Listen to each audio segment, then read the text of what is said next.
Hello everyone, this is Zuckermoney here. This is just a small update on what has recently been implemented within the patch 5.2 on the PTR servers at the moment. Firstly, I'd like to talk about the new rare spawns that is hitting across Pandaria. They are called Zandalari Warbringers. Now, these are the main ones that people are going to be farming. They have a chance of dropping a Triceratops mount.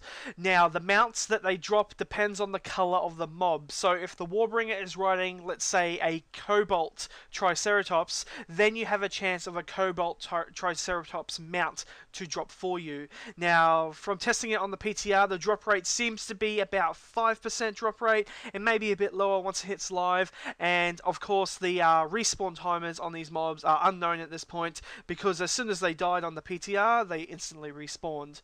Now, the abilities that they do are pretty tough if you don't have a healer or a tank, but most of the abilities can be avoided, such as the meteor, such as the frontal cleave, and so on. So be sure to avoid these abilities with these new rare spawns. There is no doubt in my mind that these mobs will die every time that they spawn as soon as this patch goes live.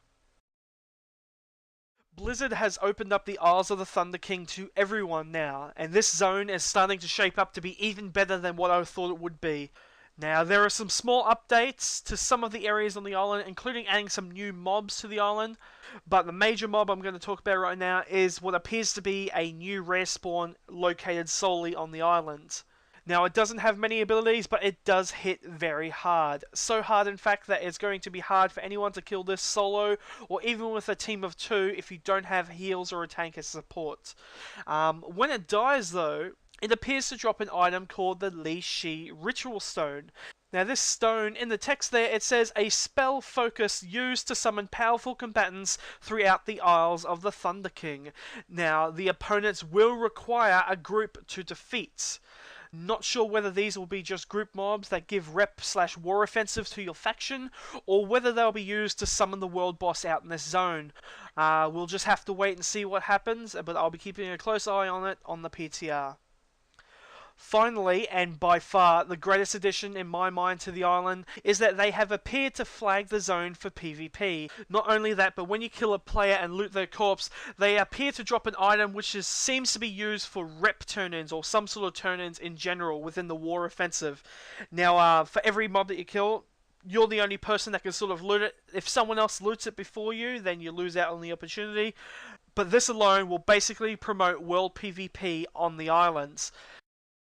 This, for me, is a complete selling point for the zone itself. I come from a PvE server in general, and I'm an old-school vanilla player. Now, I miss the days of the war between Tarren Mill and South Shore, just the world PvP of just pushing an army back, then they mobilize, and then push you back, and so on and so forth. This zone could really turn out to be the same thing. You can expect to see a lot of kill squads from both Horde and Alliance just wiping the island on a daily basis.